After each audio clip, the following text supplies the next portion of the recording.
Hola, hola, hola, hola, hola, hola, ¿cómo están mis queridos amigos? Tenemos una charla muy nocturna, muy tarde, yo no acostumbro a hacer videos a esta hora, esta es hora de dormir para mí, con el doctor John Cobbin, porque vamos a hablar de la relación entre política, economía y religión, que son tres temas que se relacionan mucho. ¿Y por qué quiero hablar de esto? Porque cuando me entero que John Cobbin está haciendo un space de Twitter, de X, hace unos días, yo me entero de que John está haciendo un space de X y digo, yo tengo que hablar con John, necesito hablar con John, porque hace mucho tiempo que no hablo con él, estuvo en la cárcel, todo lo que pasó. Dije, yo necesito hablar con John, y me meto en el space y veo que John lo primero que está hablando es de la relación entre protestantismo y libertarismo. Y en la misma conversación yo le digo, hablo un poco del tema católico y John automáticamente me dice, no puede ser libertario católico. Y yo dije, pero tiene toda la razón. Entonces yo dije, oye, no soy el único chiflado que está diciendo esto de que la religión y la política tienen cosas que ver, muchas cosas que ver, y que no solo tienen muchas cosas que ver, sino que hay ciertas religiones que nos llevan a tener ciertas posiciones políticas y ciertas religiones que nos llevan a tener ciertas otras posiciones políticas. Y por lo mismo dije, yo tengo que hacer un directo más largo al respecto. En este caso no va a ser una entrevista como la vez anterior que tuvimos John Cobbin, donde él hablaba, yo le preguntaba y él hablaba, sino que va a ser más una conversación, así que esperen algo más de diálogo, pero quiero saludar al profesor John y que nos cuente un poco cómo él entiende que se relacionan los elementos religiosos y políticos en la cosmovisión de cada persona. Wow, it's really a very, perdón, estoy hablando en inglés. Es muy interesante el tema porque de verdad, yo soy, por ejemplo, un libertario. ¿Por qué soy un bautista? No soy bautista porque soy libertario. La primera cosa que derive toda mi filosofía política comienza con mis principios religiosos. Y yo sé que otras personas pueden llegar a ser libertarios a través de ser ateos, aunque para mí es muy extraño. Y hay católicos en Acton Institute y también con Louis von Mises, en su instituto de Mises. Hay muchos católicos allá, como Lou Rockwell. Pero yo veo una gran inconsistencia entre ellos. Stephen Kinsella es otro. Y, bueno, son buenos libertarios, pero a veces no entiendo cómo llegaron a Jesús ser... Huerta de Soto, Claro, Miguel Ancho Bastos, son católicos y libertarios, claro, que es claro. una contradicción. Hay una contradicción ahí, ¿cierto, John? En algunos sentidos sí, porque no corresponde la filosofía general del catolicismo con una idea libertaria. Versus un bautista, por ejemplo, donde no tenemos ninguna jerarquía. John Locke mismo se enseñó cuando él visitó los bautistas menonitas hoy día y otros bautistas en Holanda en el siglo XVII, cuando él desarrolló la idea de tener una congregación que vota y sin jerarquía, está hablando de las semillas incipientes de libertarismo.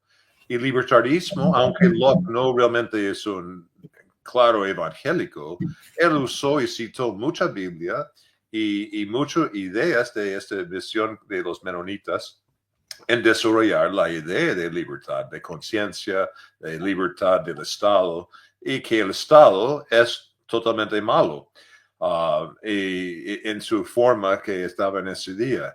Los menonitas y otros bautistas del continente, en sus propias constituciones, no permitían ningún funcionario del Estado ser miembro de la Iglesia, porque para ellos fue dos reinados completamente compitiéndose.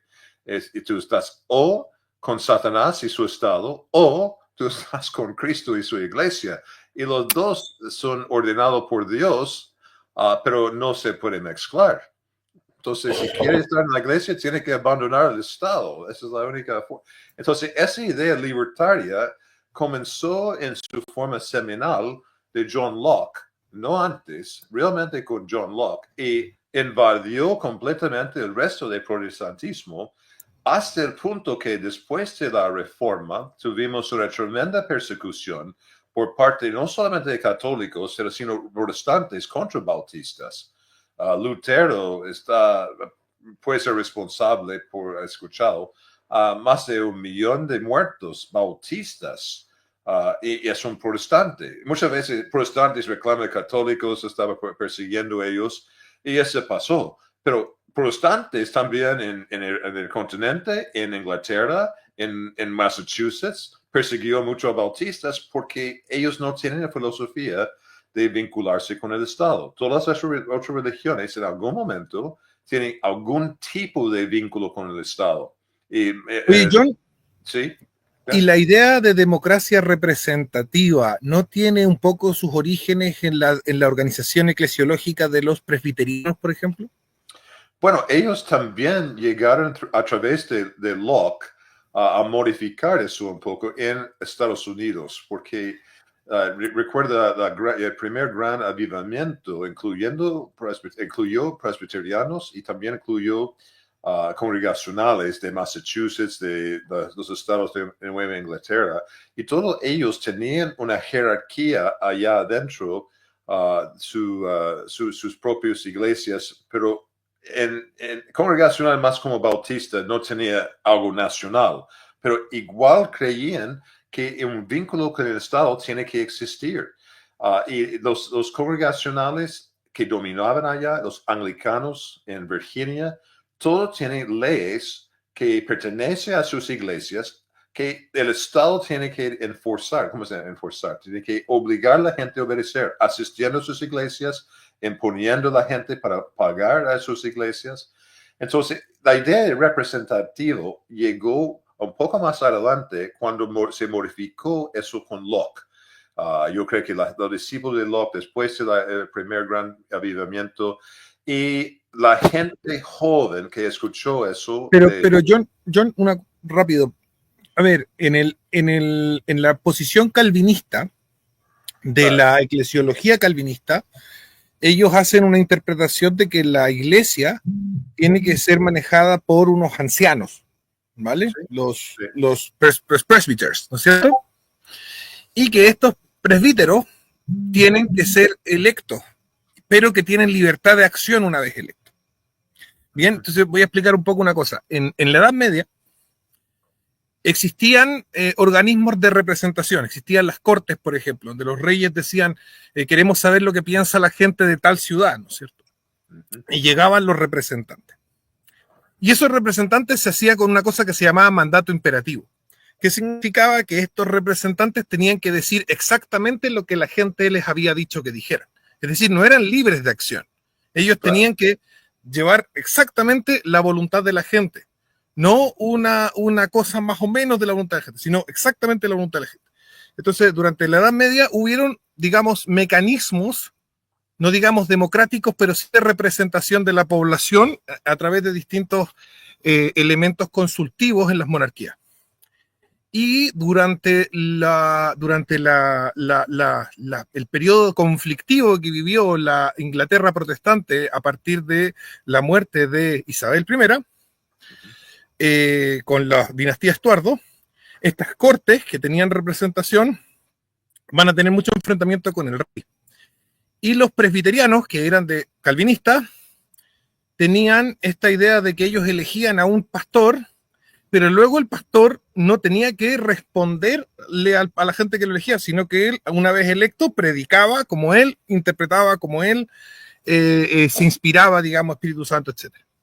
Y entonces cuando hacen la revolución de 1688, ellos establecen ya el principio de representativo del Parlamento británico, y John Locke escribe varios años después. Pero John Locke es puritano, es presbiteriano, es calvinista, y si bien no es explícitamente partidario de la representación imperfecta o del mandato representativo, es decir, donde yo elijo a John, pero luego John en el Congreso hace lo que le dicta su conciencia, no lo que yo le digo como elector. Esa noción que parte originalmente en la eclesiología presbiteriana se lleva a la política antes que John Locke. Y John Locke también apoya esa noción de forma sutil, no de forma expresa, como van a ser después otros franceses masones que son Rousseau y Voltaire, etc. Entonces, en el Estado liberal, en la conformación del Estado liberal, hay una semilla que viene de este grupo. Entiendo que hay otros grupos que son más, digamos, radicales en el tema de la crítica al poder absoluto que se estaba dando de muchas monarquías, y que son precisamente los anabaptistas, que luego van a ser los bautistas y los menonistas, luego se van a separar en bautistas y menonitas, ¿no es cierto? Y que tienen una noción mucho más horizontal y más libertaria. No sé si puedes añadir a eso. Bueno, tú estás correcto en lo que estás diciendo. Podemos agregar algunas otras facetas, porque no es tan fácil la interpretación. Claro, Paul Johnson argumenta y otros que la revolución de Estados Unidos fue una rebelión presbiteriana. En ese sentido, yo creo que tiene la razón, pero estaba modificado. Había tres distintos grupos de bautistas. Unos fueron los valdenses, que comenzó en siglos V, VI, huyendo de Turín y también de Milán, de la Iglesia Católica en ese momento ortodoxo, a los Alpes. Ellos existían 1000 años allá con su propia doctrina, muy bautista, pero diferente que menonitas, que ellos comenzaron saliendo de las iglesias protestantes. Cuando esa reforma comenzó con Lutero, después a Calvino y Zwingli, algunos de ellos fueron aún más radical y formaron sus propios grupos, y ellos tienen sus propios órdenes. Y John Locke está más influido que ellos. En Inglaterra había otros bautistas que salieron diciendo que la reforma no fue suficiente, tenía que reformar más. Entonces tenemos esos famosos como Juan Bunyan, que escribió El Progreso de Peregrino, allá saliendo un prodigio o progeny de este grupo de bautistas. Todos ellos tenían un sospecho del Estado. Y eso es importante entender, que Locke adoptó esta suspición o sospecho del Estado que no existía con Calvino. Calvino y los calvinistas, como los luteranos, creían que el Estado está allá para promulgar las leyes de la Iglesia. Y el Estado no sabe qué es correcto o incorrecto sin tener la Iglesia. La Iglesia tiene que informar al Estado, y el Estado tiene que castigar a la gente que son malhechores. La Iglesia Católica Ortodoxa en algunos aspectos también tenía una forma de eso. Calvino no fue tan lejos, excepto fue fuera del papado. Pero los bautistas siempre dijeron que no creemos nada en ese estado. Es o satánico o un otro reinado que no podemos confiar. No podemos usarlo para avanzar el reinado del Señor. Entonces, la idea de separar la iglesia del Estado es netamente una idea bautista adoptada por presbiterianos. Y ellos, después de esta revolución de 1688-89, liberó completamente los bautistas. Por primera vez podía estudiar en Cambridge y Oxford, y tampoco estaba encarcelado por unirse, y estaba esparciendo como increíblemente en Inglaterra. Los bautistas son como un plaga, como Pablo está llamado una plaga, ¿cierto? Pero John, en y Inglaterra los católicos estuvieron prohibidos hasta 1920. Bueno, ese es otro problema, porque se declaró Estado Iglesia unido con los anglicanos. Entonces los protestantes o bautistas recibieron un privilegio que los católicos no recibieron en Inglaterra.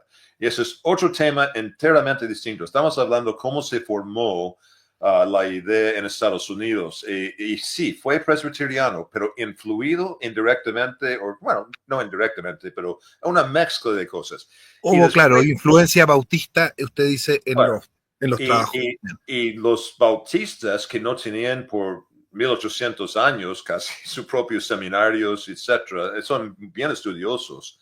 Tiene que enseñarse a sí mismo, pero cuando estudiaba en Estados Unidos, normalmente fue en instituciones, seminarios presbiterianos, porque ellos se arrepintieron de lo que Calvino enseñó sobre este vínculo tan fuerte Iglesia-Estado, y también persiguió a los demás, porque En la idea de los 10 mandamientos hay un solo Dios, no puede haber 8 dioses delante de él. Entonces, en iglesias católico romano, no hay otra religión. Si no está en la iglesia católica, no estás en cristianismo, está fuera, está mal. Hay una sola iglesia, no hay salvación fuera de la iglesia. Para los congregacionales en Massachusetts fue exactamente igual. Persiguieron a Roger Williams, el bautista, se formaron en el estado de Rhode Island bajo una carta del rey de Inglaterra para sobrevivir, porque había azotes protestantes contra bautistas y judíos y otras personas allá. Pasó lo mismo en Virginia, en Georgia y Carolina del Sur con los anglicanos contra bautistas. Pero después de formar Estados Unidos, ese cambió completamente. Tenemos ahora competencia entre todas las religiones cristianas y ese ha producido un efecto muy extraño en que la competencia mejora uno a otro. Incluso una gran crítica de la Iglesia Católica en Estados Unidos es muy protestante. ¿Cierto? ¿Has escuchado eso? Demasiado protestante como debería ser. La manera de que los católicos viven allá es diferente que católicos en otras partes. Entonces, la pregunta que tú tienes no es tan fácil de decir. A mi entender, tiene que entender presbiterianismo modificado por John Locke, que fue influido por bautistas. John, volviendo al tema, digamos, de las diversas formas políticas que son influenciadas por las distintas religiones. Hay muchos, como tú dijiste, muchos católicos que creen que pueden ser católicos y libertarios. Pero el magisterio de la Iglesia Católica no enseña eso.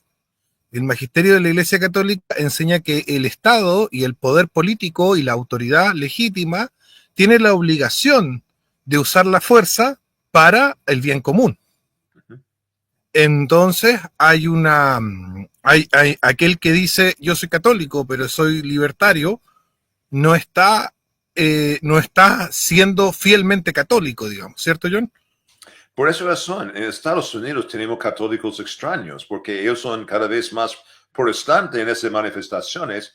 Yo estoy feliz porque soy libertario, pero yo veo una inconsistencia en su propia filosofía política, porque el magisterio es una cosa que no incluye espacio para libertarismo puro, que es el principio de no agresión. Ellos quieren agredir en algunos puntos, y aunque está mal visto porque no está explicado bien lo que dice la Iglesia Católica. Andrés Correa, dame un segundo, John. Andrés Correa me pregunta, ¿dónde dice eso el magisterio? Yo te mandaría a leer Quantacura, Pachendi y Rerum Novarum, por ejemplo, ¿vale? Bueno, en todo caso, los libertarios en Estados Unidos católicos les gusta tanto lo que ha visto entre presbiterianos, bautistas, los demás, en lo que está leyendo, que se aceptó.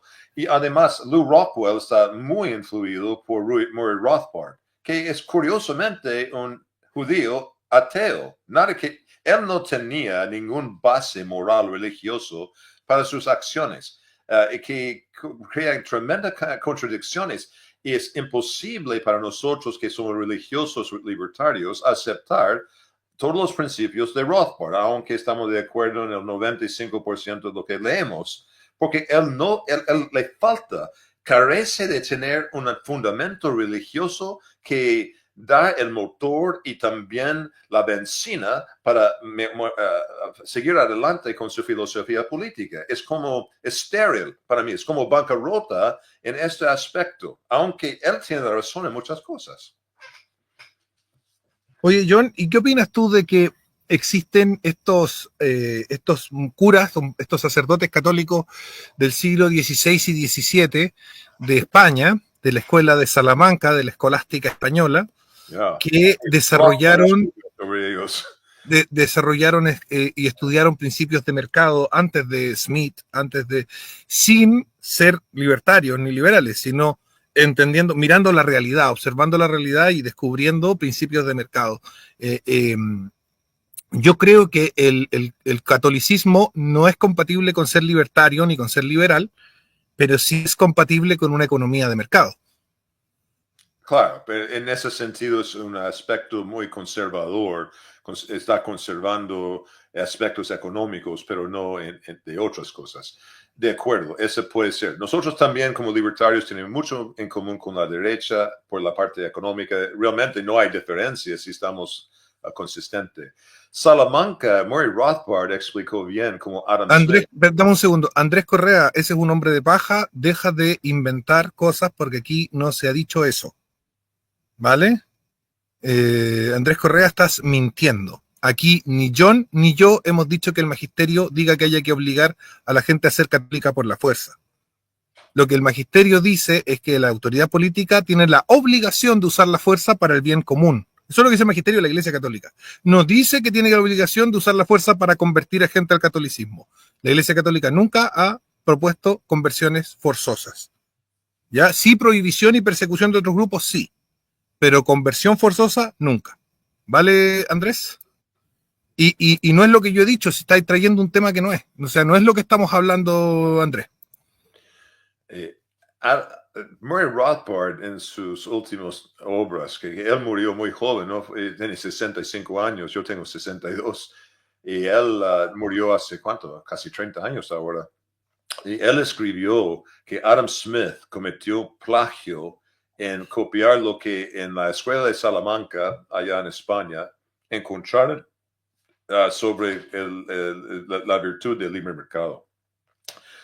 Y es interesante que también Andrés Bello estudió bajo Smith, ¿cierto? Toda esa gente que salieron aquí en Sudamérica fueron discípulos de Adam Smith o algunos de sus discípulos y llegaron aquí. Yo creo que San Martín estaba allá, si no me equivoco, no recuerdo los nombres, todos los nombres allá, pero ellos infundieron una idea muy liberal en Chile. Y Chile tenía una economía tremendamente liberal, pero totalmente vinculado con el Estado. No, hasta 1925, Chile fue un país, Estado e Iglesia. Los alemanes que llegaron para emigrar en Yanquihue en 1860 tenían que ser católicos. Y si fueran luteranos, porque Montt o Rosales buscaba a luteranos porque trabajaba mejor que los católicos según la metodología. No sé si es verdad o no. Puede ser, no es metodología, puede ser verdad. Tiene que mentir cuando llegaron a Puerto Montt y decir que son católicas. Pero interesantemente, alrededor de Lago Yanquihue, la parte norte, es todas iglesias luteranas, abandonados ahora principalmente. En el sur es puro católicos. Es diferente que los alemanes que llegaron después en Valdivia, perseguido por marxistas, después de el manifiesto de Marx, ¿cierto? En 1800, Engels, 38, 20 años después, 15 años después, está perseguido los liberales clásicos y huyeron de allá. Algunos se unieron con el ejército en Estados Unidos para la guerra civil contra el sur, bajo Lincoln. Que Lincoln fue para ellos otro marxista casi. Y yo creo que ellos tienen razón en mucho sentido. Los demás llegaron a Valdivia. Entonces, es una inmigración muy distinta que la inmigración de Rosales en Lago Yanquihue.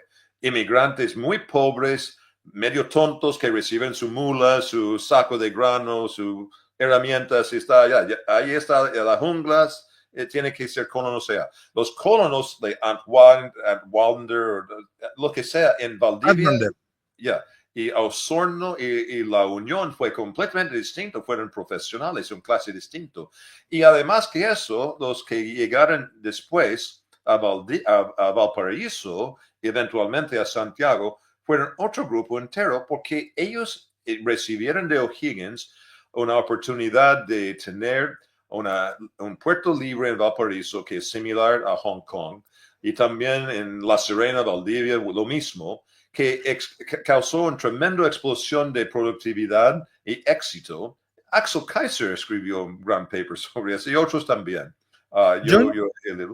Y esos, pero son influencias católicas en este libre mercado.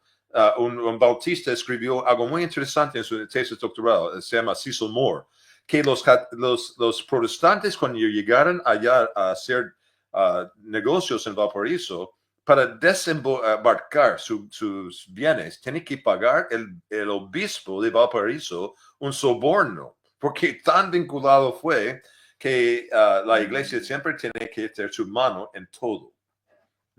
John, te quiero hacer una pregunta bien caliente con el tema que estamos hablando. Una pregunta polémica. Y voy a leerte un pasaje bíblico. Y quiero que me digas cómo interpretas este pasaje bíblico como un anarquista y cristiano. Pero antes quiero decirle a la gente que tenemos dos preventas en la editorial, ¿vale? Contra Naturam de Marcelo Brante y Llevando la Cruz de John Cobbin. Para conseguir cualquiera de estas dos preventas, tiene que enviar un correo electrónico usted a preventasebaleft@gmail.com, preventasebaleft@gmail.com, y puede reservar un volumen del libro de John Cobbin, Llevando la Cruz, que lo tenemos acá presente, o un volumen de Contra Naturam de Marcelo Brante, que es un libro bastante tomista, muy del estilo católico. John, te quiero leer este pequeño pasaje de la traducción que uso yo. Me disculpa, yo uso Nácar Colunga. Y que es Romanos 13, del versículo 1 hasta el versículo 7. Bien, dice, todos habéis de estar sometidos a las autoridades superiores, dado que no hay autoridad sino por Dios, y las que hay por Dios han sido ordenadas. De suerte que quien resiste a la autoridad resiste a la disposición de Dios, y los que la resisten se atraen sobre sí con la condenación. Porque los magistrados no son de temer para los que obran bien, sino para los que obran mal. ¿Quieres vivir sin temor a la autoridad? Haz el bien y tendrás su aprobación. Porque es misterio de Dios para el bien. Pero si haces el mal, teme, que no en vano lleva la espada. Es ministro de Dios, vengador para castigo del que obra mal. Por eso es preciso someterse, no solo por temor del castigo, sino por conciencia. Pagadles, pues, los tributos, que son ministros de Dios constantemente ocupados en eso. Pagad a todos lo que debáis, a quien tributo, tributo, a quien aduana, aduana, a quien temor, temor, y a quien honor, honor. John, tú como anarquista, anarcocapitalista, libertario, bautista, pastor, teólogo, ¿cuál es tu interpretación de este pasaje que para a mí como católico claramente me vincula al poder político y a la obediencia a la autoridad política? Bueno, y a pagar impuestos, por ejemplo. Sí, yo he escrito sobre eso mucho en mis dos libros, Biblia y Estado, Bible and Government, 2003 y 2006, Teología de Políticas Públicas, que me parece que ha visto antes. No es tan difícil como tú crees y interpretarlo y tener la posición anárquico que yo tengo o de libertarios generales que son minarquistas. Primero que nada, es Dios que ordena todas las cosas, no solamente cosas buenas, sino cosas malas. Satanás está ordenado por Dios. Satanás está controlado por Dios. Esta es una visión de predestinación, es una visión calvinista. Yo creo que la Iglesia Católica está de acuerdo. No tenemos Dios que no tiene control sobre algo. No podemos decir que hay una molécula en el universo que no está bajo control de Dios, o Satanás misma, él puede ganar a Dios algún día. Dios está soberano sobre toda la creación, incluyendo las cosas malas. Y en Isaías, si tú lees a Isaías 45:7, dice que Dios incluso ordena la adversidad y lo malo, no solamente bendiciones y lo bueno. Sí, pero la tradición católica nos dice que son tanto el Satanás, los ángeles caídos, como los seres humanos, hacemos el mal con permiso de Dios, porque Dios nos ha dotado de un libre albedrío, no porque Dios nos ordene hacer el mal, no porque Dios nos mande hacer el mal, que Dios no puede hacer nada malo, que Dios solo puede permitir que sus criaturas hagan el mal al dotarlos de libertad. Bueno, recuerda, libre albedrío tiene distinto significado en teología que filosofía, y a veces hay confusión. Lutero y Calvino, cuando ellos declararon, como protestantes y bautistas creen, que no hay libre albedrío, es solamente no hay libre albedrío en elegir a Dios. En términos de libre albedrío, eso es la gracia irresistible, ¿cierto?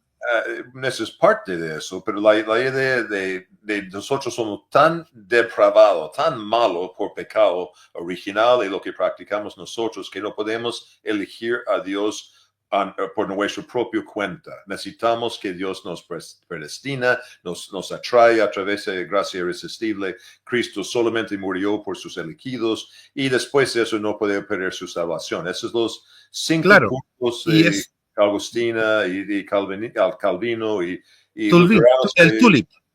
Claro, el tulip. Pero la Iglesia Católica condenó esas nociones, por lo tanto nosotros como católicos no podemos verlo de esa manera a riesgo de salir de la Iglesia, digamos. Exacto, entonces porque la Iglesia Católica ha adoptado con Tomás algo realmente entre medio Pelagio y no arminiano exactamente, es algo como no se puede ser ambiguo, porque un católico como Santo Tomás puede decir que él cree en la predestinación, pero no fue la misma manera en que Arminio. Exacto. Nosotros no creemos en la predestinación, pero no de la misma forma en la que la predica Calvino y los protestantes. Y Agustinas. Entonces fue en Lutero, Calvino fueron monjes de la tradición agustino. Y Tomás, que dominó efectivamente la filosofía de la Iglesia Católica en la Edad Media, más adelante, ellos siguieron otra manera de verlo. Pero en Romanos 13 estamos hablando de cosas que probablemente ambos lados pueden estar de acuerdo. Es que Dios no puede permitir algo en su universo que puede dominar a Él. Él es soberano sobre todo. En ningún momento algo puede surgir en la creación, decir que ya yo soy más poderoso que Dios y puedo triunfar a Dios. Eso no puede pasar. Entonces, no, nadie es más poderoso que Dios, pero Dios nos puede dar permiso para que hagamos lo que nosotros queramos. Eso sí, pero todos creen eso, porque el libre albedrío fuera de la salvación, para protestantes, calvinistas, bautistas, etc., nosotros creemos lo mismo, que puedo ir a cine hoy día, puedo ir a la playa o esquiar, esa decisión es mía, no estoy como un robot que Dios controle en todo aspecto mis decisiones.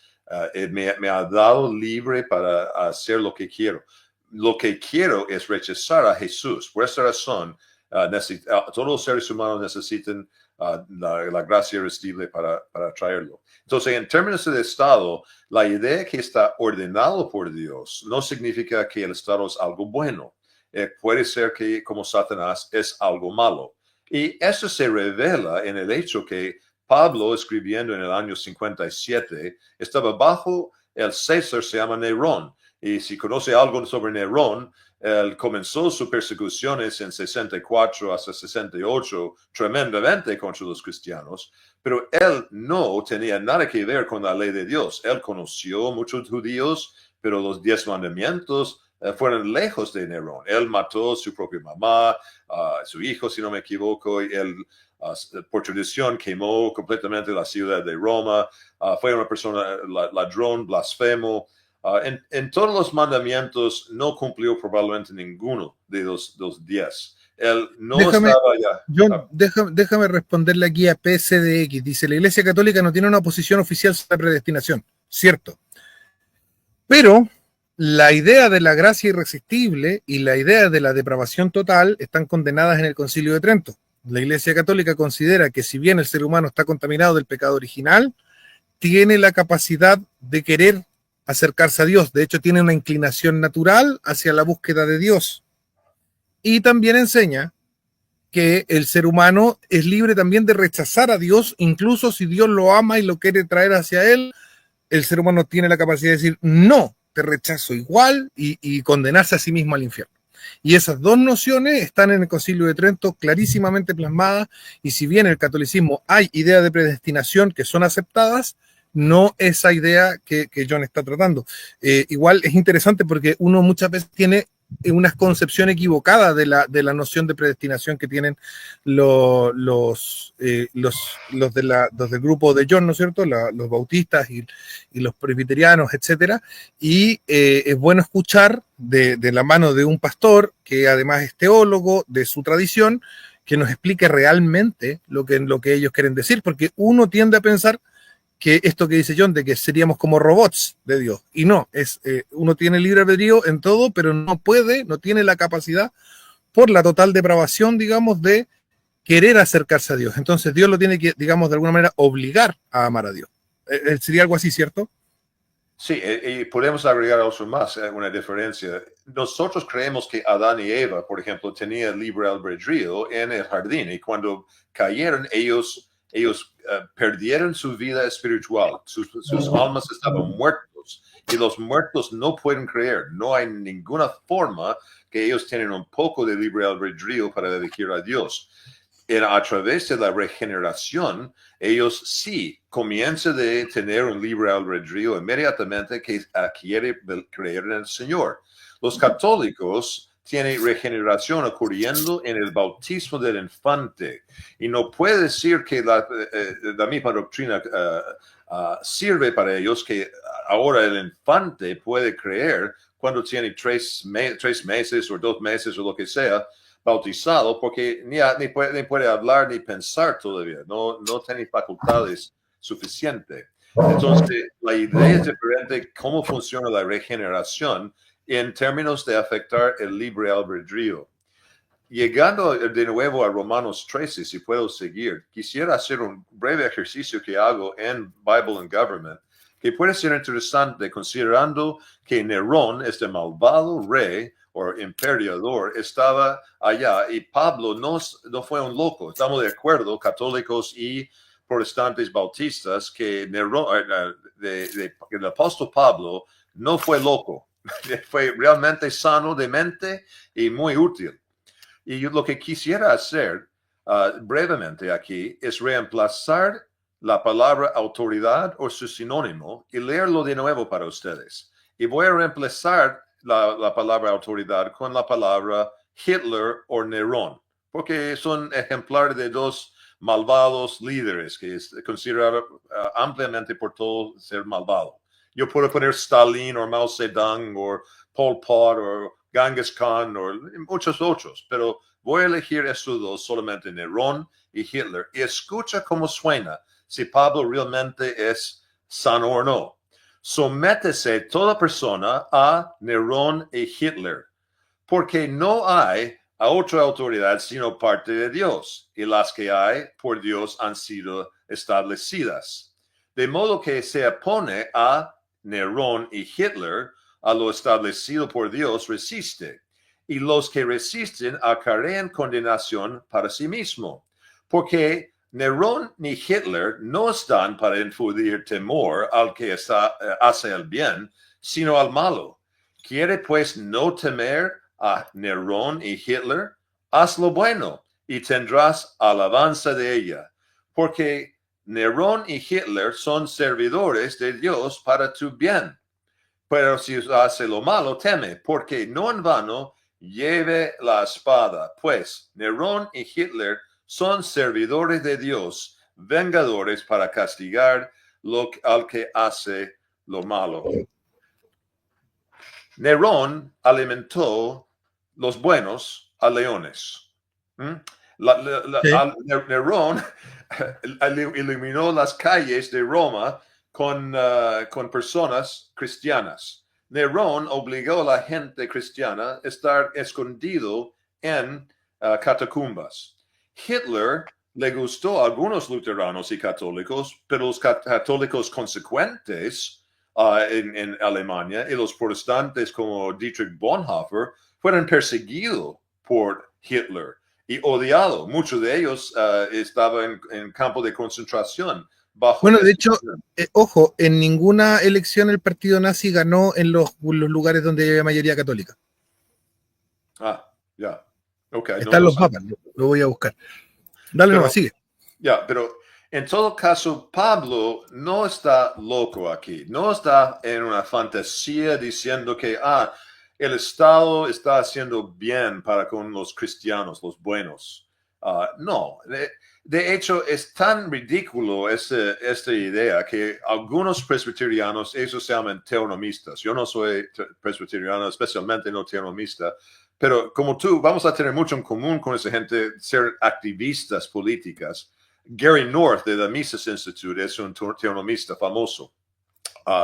Y ellos dicen que no, Romanos 13, 1 a 7 no se refiere a la edad presente actual, sino una edad del postmilenio, el milenio que viene en el futuro en algún momento. Porque no tiene sentido lo que Pablo está diciendo. Pero hay una solución mucho más fácil de eso, porque eso es ridículo para mí también. Pablo está escribiendo a cristianos que vivían en Roma en ese día, no hablando de que iba a pasar en 2000 años después. No tiene ninguna indicación de eso. ¿Quién está definiendo qué es malo o bueno? Esa es la parte crucial. No hay necesidad de creer, usando el griego, estudiándolo, que Dios está hablando en ese pasaje que el Estado castiga lo que Dios dice es malo y premia o recompensa lo que Dios dice es bueno. Puede ser que es lo que Nerón o Hitler decide por su política es bueno, esto se recompensa. Y los que ellos declaran malo, ellos están atacando y castigando. Puede ser completamente contrario a la visión de Dios, y eso es algo atractivo porque tiene sentido. Podemos aceptar pasaje que nosotros tenemos estados y tenemos que someternos. No estoy denegando eso. Hasta cierto punto, cuando dice que no puedo defenderme en público con mi pistola contra delincuentes y comunistas, no me importa porque la ley de Dios es más importante que la ley del hombre. Y si el Estado está en contra de la ley de Dios, yo voy a obedecer a Dios, como dice la Biblia.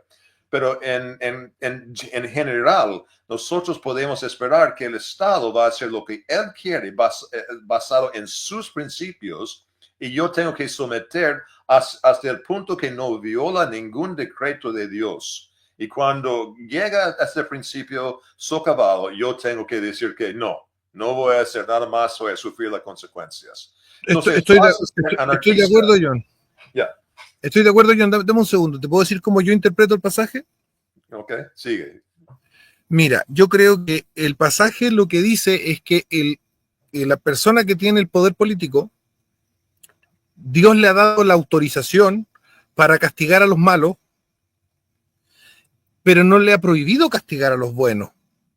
Entonces nosotros tenemos que obedecer al poder político, como bien tú dices, en tanto no violente la ley cristiana. Si el Estado dice hay que robar, entonces yo tengo que decir, a ver, la ley de Dios dice que no hay que robar, Dios es más fuerte, no, Dios es más importante que el Estado, es superior al Estado, obedezco a Dios, no al Estado. ¿De acuerdo? Pero si el Estado toma delincuente, un ladrón, y lo mete preso, el Estado hace bien. Y Dios le ha dado ese poder para hacer eso. Si el Estado quiere dejar libre a delincuente y meter presa a la gente honrada, el Estado está haciendo mal y Dios a esas personas las va a juzgar, ¿no es cierto? Pero que Dios le ha dado a los gobernantes el poder de gobernar para que persigan al malo y mantengan seguro al bueno. ¿Bien? Ahora, de ahí que si el gobernante hace lo que Dios le ha mandado o no le ha mandado, el gobernante tendrá que responder ante Dios. Boric tendrá que responder ante Dios cuando Dios le diga, yo te puse en la presidencia de Chile y había gente matando, violando, robando y tú no los castigaste. Entonces tú tienes una responsabilidad mayor porque tú tienes culpa también de que ellos hayan matado, violado, robado, porque tú no los castigaste y yo te puse en la posición de castigar. Entonces, de alguna manera, para mí significa que el gobernante tiene que responder ante Dios más que una persona normal, porque su poder político le daba la obligación que Dios le imponía de castigar al malo. Eso, así lo veo yo. Bueno, es consistente el argumento, está basado en la idea de Dios está definiendo aquí qué es bueno y malo, pero está subrayando mi punto, que Boric, ni Bachelet, ni Piñera, ni lo que sea, no castiga los malos como debería. Nunca. Si llega algunos criminales a la cárcel, es parte del programa de Estado de puerta giratorio que aumenta crimen. Yo he estado 5 años, 5 meses en cárcel. Yo sé que la cárcel no reduce crimen, aumenta crimen, es parte del proceso para esos criminales. Pero tiene sentido que ellos no van a hacer lo correcto delante de Dios, sino lo que ellos definen, lo que es conveniente o pragmático para ellos. Por esa razón, yo creo que mi interpretación es lejos mejor en la definición de malo y bueno. En el griego, en el final de griego, para que la gente que no sepa, la Biblia está escrita en el Nuevo Testamento en el griego y koine, en el Antiguo Testamento mayormente en hebreo, un poco en arameo, que es un idioma similar. Y los deuterocanónicos están en griego también. Así es. Entonces, en Romanos 12... De la Septuaginta. Dice, no deberíamos estar, no recuerdo en español, no overcome con evil, sino con good. La palabra allá es poneros. No confrontes al mal con el mal, confronta al mal y derrótalo con el bien, algo así dice. Similar. Pero en todo caso, la palabra para traducido malo o mal es poneros, que significa una cosa impía, inicua, terriblemente antimoral. Pero cuando Pablo, en 5 versículos después, habla en versículos 4, 13 y 4 de Romanos 13, recuerda, no había divisiones de capítulos, versículos cuando Pablo escribió. Él usó cacón. Cacón es una palabra que puede significar eso, algo muy inmoral, inicuo, pero también puede ser algo muy light, muy ligero, como ¿cómo se llama? Delito leve, un delito leve o una mala actitud casi. Entonces es una palabra... Sí, dame un segundo. Esto es Romanos 12, versículo 21. Está justo antes de Romanos 13. Es la frase anterior, dice, no te dejes vencer del mal, antes vence al mal con el bien. Así eso. Es. Y en eso Pablo está usando esta palabra para mal fuerte y eligió usar otra palabra griego en Romanos 13. Porque si está usando poneros allá en el Romanos 13, significaría probablemente está hablando de la ley de Dios. Porque ¿cómo podemos definir qué es malo o bueno? Si no tenemos religión, no tenemos ninguna manera de decidir que asesinar es malo, robar es malo, mentir es malo, adulterio es malo. Solamente la religión del creador, nuestro creador, puede poner el estándar y declarar para nosotros que es correcto o incorrecto. Si no, cada persona va a tener su propio Dios o su propio rey o su propia idea y filosofía y moralidad o ética, ¿cierto? Entonces, es interesante. Y por cierto, John, es lo que proponen ciertos libertarios. Hay libertarios que proponen que cada persona tenga su propia ética, su propia moral, su propio Dios, su propio... todo eso. Y eso para mí es bancarrota, porque ellos no van a resolver nada ni en su propia vida, ni tampoco en la vida social. Un libertario cristiano, verdaderamente, por ejemplo, bautista como yo, va a estar muy preocupada para hacer buenas obras, para considerar el bien común, si puede usar esos términos en términos religiosos, no económicos. Para ayudar al prójimo, defender a su prójimo, no ser egoísta. Todos esos principios son parte de mi libertarismo mucho. Yo no puedo divorciar los dos y para ellos nunca ha tenido. Ellos llegan solamente porque les gusta la libertad y creen que es más eficiente la producción que el libre mercado que producción colectivista o con restricciones del Estado. Ellos tienen la razón, pero no va a lograr a nada. Los capitalistas en Chile, que no tienen un fundamento verdaderamente religioso, va a tender a ser muy egoístas como son. Ellos no sirven al bien común en este país necesariamente. Yo conozco, incluso Pullman, Piñera evidentemente que no, Mate, no sé, Angelini, yo creo que no. Toda esa gente para ellos son ricos. Para nuestra ética, por ejemplo, bautista, si yo yo debería trabajar fuertemente, es diferente que católico. Yo debería ser rico, pero no, cuando yo llegue al punto de tener 2 Ferrari, voy a mantener uno solamente y dar el otro. Y esa es la diferencia. Un católico tiende a admirar más el pobre, la pobreza, y la persona rica es como sospechoso de ser algo malo. Por otro lado, para nosotros, no, ser rico es bueno, pero tiene que dar. Tú estás rico no para sí mismo solamente. Tú puedes tener tu Ferrari, pero Ferrari número 2 y 3 y 4. ¿Qué opina, John, del tema este del destino universal de los bienes? De la doctrina del destino universal de los bienes que está tan presente en los padres de la iglesia y que dice, en el fondo, que lo que nosotros tenemos en propiedad en realidad no es de nosotros, sino que es lo que Dios nos ha dado para administrar y que nosotros tenemos que procurar que la creación es para todas las criaturas y no solamente para nosotros nomás, y por lo tanto tenemos que repartir voluntariamente, pero tenemos la obligación de repartir.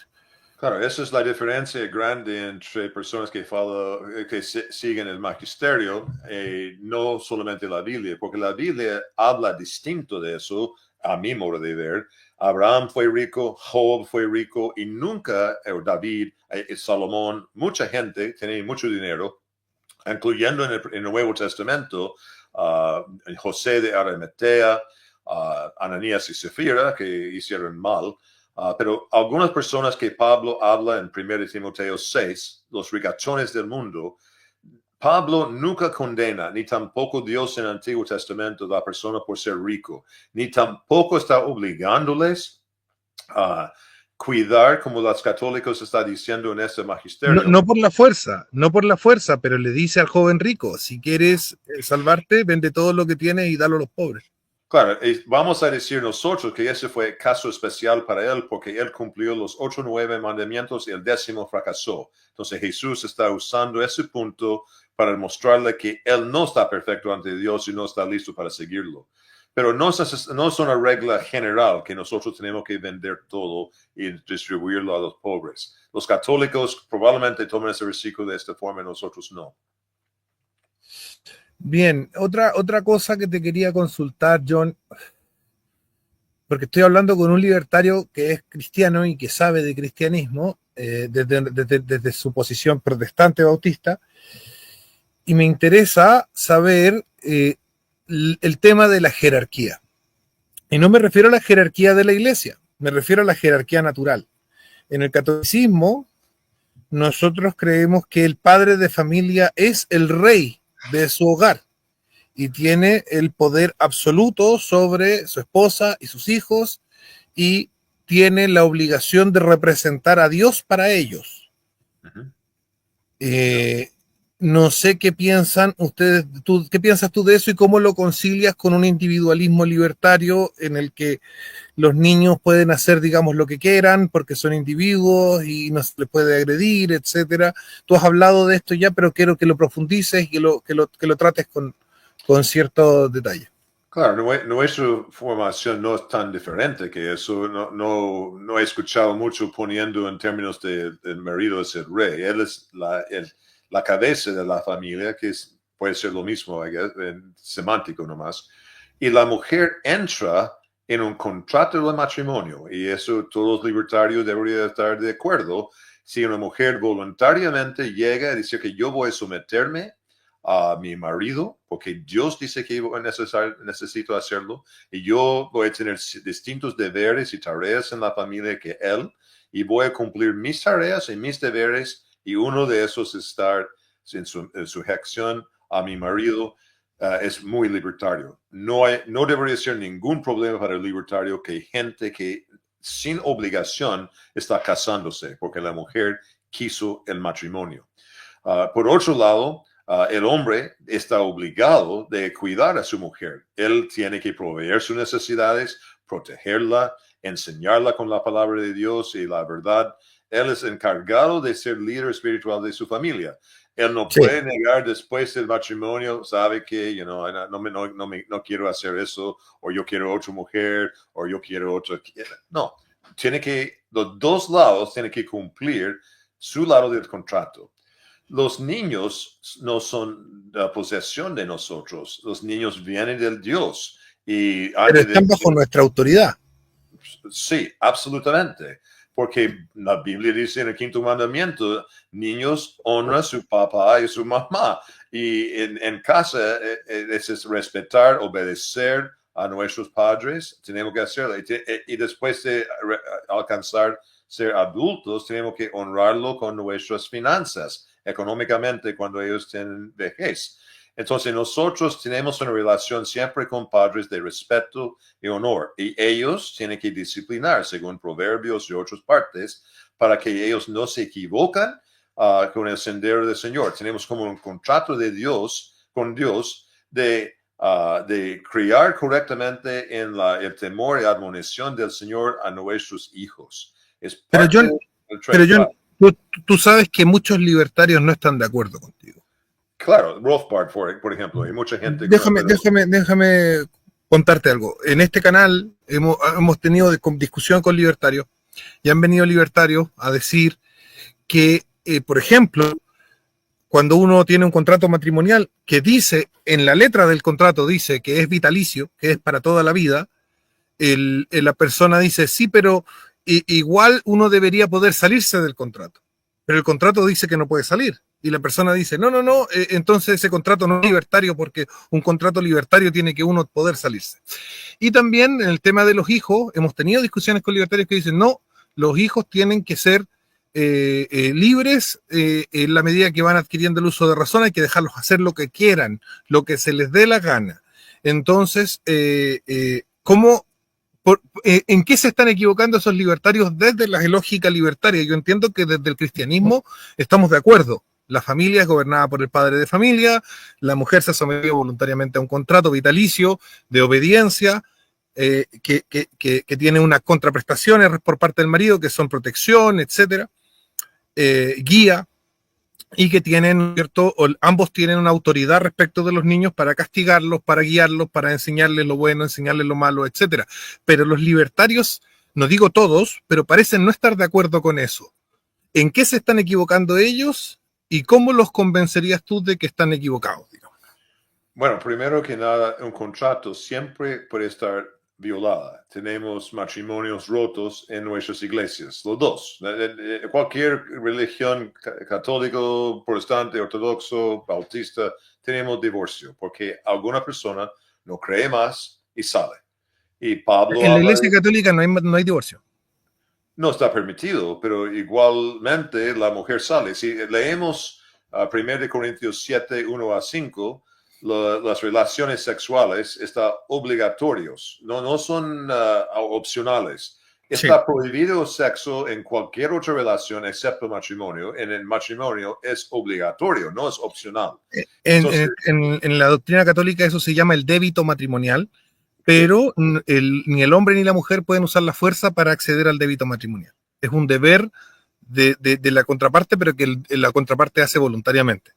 Sí, estoy de acuerdo. ¿Quién quiere tener sexo por fuerza con su propia mujer? No, eso no tiene sentido. Pero la mujer inteligente sabe que si ella no tiene relación con su marido, va a tener perjudicando su propia vida porque él va a mirar a otras mujeres. Causa tremenda distorsión y no obedecer al Señor. Entonces, es mejor si la mujer quiere obedecer y estar parte de la familia, tiene que someterse a las reglas de Dios. Algunos de ellos abandonan a sus maridos o sus maridos están abandonando a sus esposas. Pablo habla de eso en el mismo capítulo, 1 Corintios 17, dice que el hombre o mujer no está, ¿cómo se llama? Bound, vinculado, no, está obligado en esas ocasiones de mantener las relaciones conyugales, etcétera, porque ya está si te abandonan. Sí, si te abandonan, no tienes débito matrimonial, estábamos de acuerdo. Claro, pero tú no puedes, si te abandonan, no puedes ir a casarte con otra. Bueno, nosotros creemos que sí. Los católicos no creen eso. Nosotros creemos que es tan fuerte la ruptura después de algún tiempo, puede ser 1 año, 2 años, especialmente si están en guerra, y puede ser 10 años la mujer está esperando el regreso de Vietnam, su marido, y no sabemos si está muerto, está en prisión.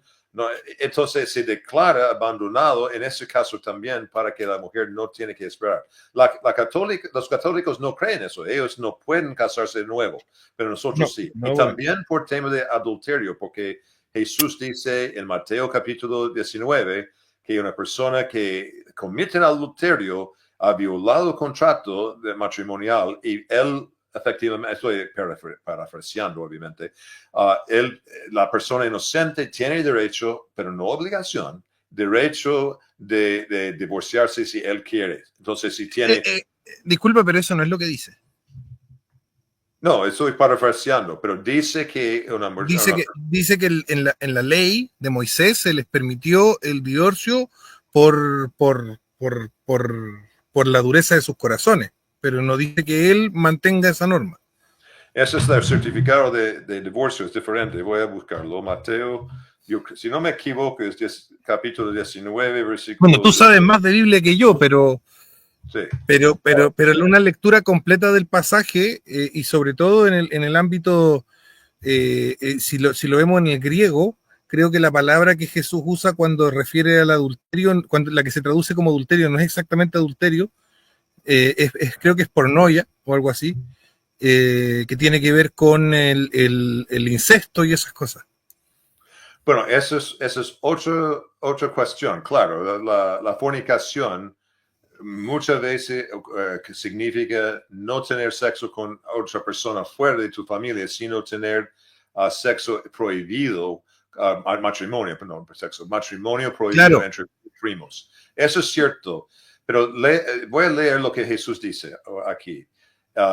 Primero en versículo 8, capítulo 19, él les dijo: por la dureza de vuestro corazón Moisés os permitió repudiar a vuestras mujeres, más al principio no fue así. Claro. Y yo os digo, esa es la parte importante para nosotros y probablemente para ustedes en algún sentido. Sí. Yo os digo que cualquiera que repudia a su mujer, salvo por causa de fornicación, el griego es porneia, donde se deriva la idea de pornografía, pero entonces cualquier perversión sexual. Estar con animales, con parientes cercanos, con niños pequeños, sodomía, todo eso es pornoia. Así es. Entonces, cualquiera que repudia a su mujer, salvo por causa de fornicación, y se casa con otra, adultera. Y el que se casa con la repudiada, adultera. Entonces, está diciendo que sí, puede, por caso de fornicación o adulterio, puede divorciarse y casarse con otra. Entonces, la discusión ahí entre catolicismo y bautismo, digamos, sería en el alcance o cuánto abarca, digamos, el concepto de porneia en ese contexto, digamos. Ustedes dirían que un simple adulterio, o sea, yo, por ejemplo, yo soy un hombre casado, voy y me acuesto con otra mujer, eso daría derecho a mi mujer a divorciarse. En cambio, para nosotros los católicos tendría que ser algo mucho más grave, como que yo me acueste con el perro, digamos. O puede ser el perro y la mujer, o alguna cosa así hoy día, quién sabe. No, es más que eso. Protestante normalmente aconseja a la mujer que está en esa posición, el hombre, que es mejor perdonar y reconciliarse. Pero en algunos casos es imposible porque se va y se casa con otra persona. Entonces está viviendo con otra persona, tiene relaciones y niños con otra persona. Entonces en ese caso no hay manera de reconciliarse. O la mujer se vuelve loca, el hombre tiene sexo con 20 personas y no puede confiar más en él. En esos más raras excepciones, sí, se puede divorciar para nosotros. No tenemos obligación para ellos. Entonces, en esos casos, eso es diferente que la Iglesia Católica, sí. En casos graves, la Iglesia Católica no hace lo que se llamaría divorcio, sino que lo que suele hacer es la anulación. Claro, eso es un poco, para nosotros, como mentir, que se está realmente casado, pero está encontrando una excusa para mantenerlo. Pero eso es otro debate teológico que... Sí, pero más allá de los debates teológicos, yo lo que quería era conversar cómo las distintas interpretaciones de la religión, las distintas religiones, y un día podríamos, si quieren, a un judío y a un musulmán y a un budista, si quieren, para ir ahondando y darnos cuenta de que cada religión apunta a una filosofía política y económica distinta, y que uno no puede estar en una religión y en una política y en una economía que no junta ni pega. Tiene que ser algo coherente. O se cambia de religión o se cambia de política, ¿cierto? Yo estoy de acuerdo contigo, pero lo interesante es que en Estados Unidos, igual como tempranito, los presbiterianos cambiaron y los calvinistas reformados, todos ellos están de acuerdo con bautistas ahora, que no deberíamos perseguir personas por su religión. Que esa fue una primera enmienda de la Constitución de Estados Unidos, y la gente allá no creía antes, no tanto por lo menos, estaba persiguiendo a otras personas. Ahora está aprendiendo cuál es la mejor manera. Y bautistas aprenden de presbiterianos, aprenden de otros grupos, incluso comparten los himnos. No sé si tú sabes eso, pero en los cultos religiosos, en 1900 y tanto, jamás un católico iba a cantar un himno protestante y viceversa. No, pero ahora sí. Hay gente que es como en la competencia, se está viendo y interesantemente está adoptando nuevas ideas. Y ustedes van a decir lo mismo si están contra Vaticano II, que esa fue una aberración en algunas cosas, porque como mi amigo me explicó recién, se absolvió de culpabilidad a los judíos por crucificar a Cristo en Vaticano II, ¿cierto? Y No, no es cierto. algunas cosas, mucha gente odia a Vaticano II diciendo que No, ellos han observado otra cosa, está cambiando la iglesia demasiado. el Vaticano II no realiza ningún cambio doctrinal. Eso es lo que primero que hay que entender.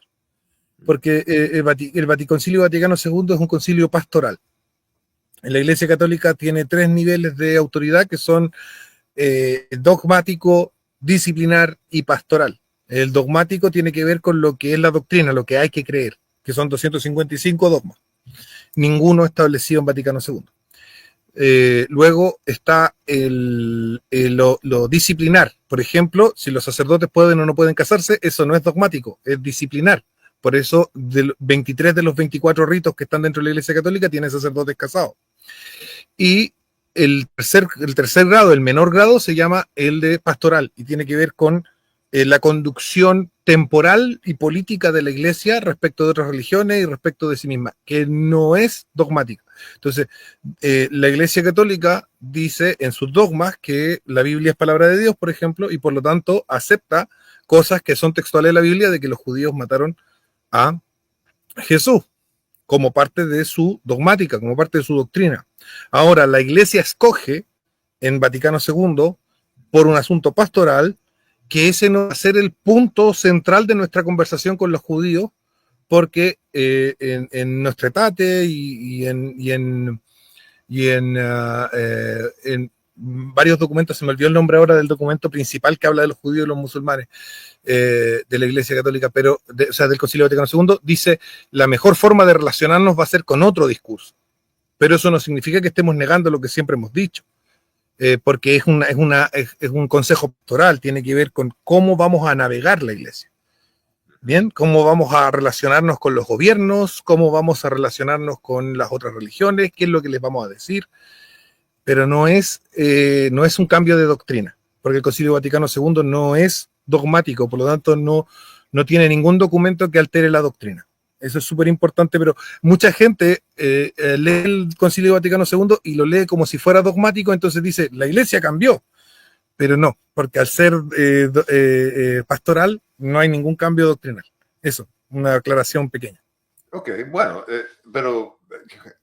Es como que, a ver, es como si bautistas se reunieran y dijeran los bautistas, bien, nosotros le hemos dicho a los católicos que son idólatras. Y nosotros seguimos creyendo que son idólatras porque tienen imágenes y todo eso. Pero ahora queremos llevarnos bien con los católicos, por lo tanto, si bien seguimos creyendo que son idólatras, no les digamos eso para no pelear con ellos. Entonces toman una decisión que no cambia lo que creen, sino que cambia cómo se presentan. ¿Se entiende? Sí, muy interesante tu explicación. Pero voy a decir que eso es precisamente lo que estoy diciendo, que efectivamente en la presentación, en la manera que ellos actúan, ha cambiado un poco en el tiempo. Hemos visto eso a través de la competencia entre religiones. Entonces, libertarios que están contra religión o no entiende esta cuestión, está realmente en una gran desventaja. Tiene una cosmovisión muy, muy ligera y a veces bancarrota, porque no puede ningún libertario, por su libertarismo solo, como Ayn Rand, objetivismo, no puede contestar las grandes preguntas de la vida. ¿Dónde sale la materia? ¿Cómo, si no hay creador, por ejemplo, dónde está la materia? ¿De dónde viene la materia? ¿Cómo es posible que algo que no tiene ninguna vida, como una roca, puede de repente vivir? Eso no tiene mucho sentido. ¿O cómo se puede evolucionar ADN? ADN es muy específico. Como decir que se puede evolucionarse es muy raro y por causas naturales. Si no hay Dios involucrado en nuestra cosmovisión, tenemos problemas que no podemos explicar. Y tenemos visiones como Stargate o Star Trek, donde la mejor objetivo o método para un hombre es visitar otras especies en otros planetas. Y el descubrimiento es algo que satisface a nosotros, que para personas religiosas sabemos que eso no satisface. Nosotros que estamos buscando la virtud, la vida eterna, la paz con Dios, servir a la humanidad, etc. Todo eso viene de nuestra religión, no de la arquitectura libertaria. Arquitectura libertaria es interesante en la parte filosófica, política, y si no tenemos una religión para respaldarla, es como vacío, no tiene todos los implementos necesarios. Yo creo que algunos de ellos tomaron en tu religión católica estas prácticas que está hablando sobre Vaticano II y diciendo que tal vez en doctrina dogmática no podemos ser libertarios, pero en la práctica podemos demostrarlo como libertarios. Tal vez es tu respuesta. Yo no sé, pero porque no soy católico y no he escuchado este detalle antes. Yo sé que para nosotros bautistas es absolutamente natural estar en contra del Estado y hacer todo por el mercado. Entonces yo puedo decir que yo quiero la misma cosa que ustedes quieren. Cuidar la familia, cuidar a los pobres, hacer buenas obras, bienestar para mucha gente, pero siempre en manos privadas. La iglesia principalmente y que es la única autoridad que tenemos espiritual es la familia y la iglesia. Interesantemente, los presbiterianos, luteranos, otros, todos agregan otra esfera de autoridad, el Estado, y decir que el Estado, como Calvino dijo y otros, tiene alguna relación con la iglesia para ayudar la iglesia en sus buenas obras. Como tú estás explicando, el Estado tiene que forzar personas a actuar para el bien común. Y presbiterianos y los demás, por sus propios credos, tienen eso. Pero no necesariamente lo siguen los bautistas, que es muy curioso para mí, pero esa es la influencia de Estados Unidos y John Locke, y también de Inglaterra un poco. John, te quiero llevar a dos temas. Primero, el primer tema, ¿no es cierto? Si nosotros aceptamos que el padre de familia es una autoridad vinculante, es decir, que tiene poder sobre su familia, no se podría estructurar jerárquicamente digamos, un Estado que está basado en los contratos que realizan las familias entre sí, en contratos políticos que realizan las familias entre sí. Voy a explicarlo. Supongamos que yo me he comprometido, por ejemplo, como padre de familia, a cuidar a mi familia, a proteger a mi mujer con mi vida. Pero yo me doy cuenta que de pronto yo solo no soy capaz de protegerla, porque no soy Superman. Pueden venir 10 delincuentes y no tengo ninguna posibilidad ni con una escopeta. Pero yo digo, ahí hay otro tipo que es más poderoso, tiene más dinero, tiene más recursos, y por lo tanto yo voy a hacer un contrato con él, donde él va a resolver mis disputas, le voy a pagar una parte de mi dinero, voy a obedecerle ciertas leyes mientras no viole la de Dios, etcétera, a cambio de que él me cuida. Y luego ese también dice, sí, yo soy poderoso, pero la verdad es que si viniera un ejército de otro país, yo con mis empleados, con mis soldados, digamos, no soy capaz de defender. entonces yo voy a contratar a uno más poderoso todavía. Y entonces se va haciendo esta pirámide y termina conformando, digamos, una monarquía hecha de familias que han hecho contratos entre sí. Ujú. ¿Tú tendrías algún problema con ese sistema? Si no involucra el involuntarismo, donde estamos forzando gente a participar que no quiere participar, y puro contratos voluntarios, no es un problema, porque eso es exactamente lo que pasa en el libre mercado, no necesariamente con niveles de jerarquía, porque no es necesariamente eficiente, pero agencias de defensa común son una doctrina muy importante para anarquistas, PDAs, Private Defense Agencies. ¿Y cuál es la diferencia de eso con el feudalismo? Porque el feudalismo usa la fuerza y también manorialismo, donde si quiere casarse con una persona tiene que tener permiso del Estado. Es mucho más amplio que solamente la parte de protección. Porque pero es lo que han convenido en sus contratos. Y no sé si manorialismo nunca fue un contrato. La gente que estaba casado con la tierra ya tiene que obedecer el noble nomás y hacer lo que él dijo. Fue Pero una clase diferente. eso estaba contractualizado. De hecho, cada vez que moría el noble y le sucedía a su hijo, heredaba, tenían que ir todos los siervos a repetir su parte del juramento y el nuevo señor, que era el hijo, digamos, tenía que repetir también su parte y yo los voy a proteger, etcétera.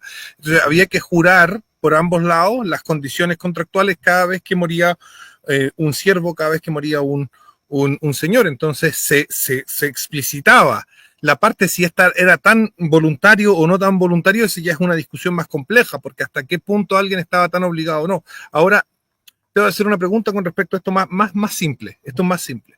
Supongamos que John tiene una gran tierra en el sur de Chile.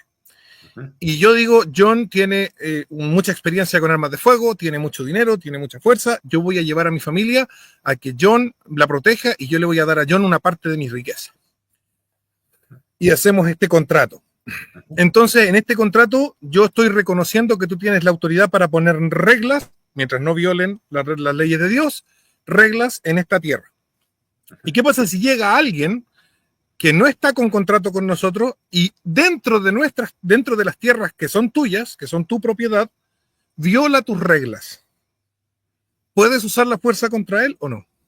Sí, porque los derechos de propiedad que tenemos permiten a nosotros expulsar cualquier persona que está violando las normas y reglas que la persona ha establecido, el dueño.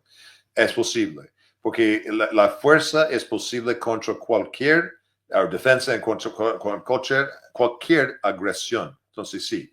Y contratos son muy importantes, pero en la competencia, recuerdo, si yo tengo una jerarquía en feudalismo, sería libertario si el siervo puede decir que yo no quiero ese noble, quiero el conde allá o este marquís, y yo voy a elegir como estoy eligiendo opciones en una AFP. Bueno, hay ejemplos históricos de eso en la Edad Media. Hay ejemplos históricos donde ciertos nobles ofrecían mejores condiciones y la gente se iba.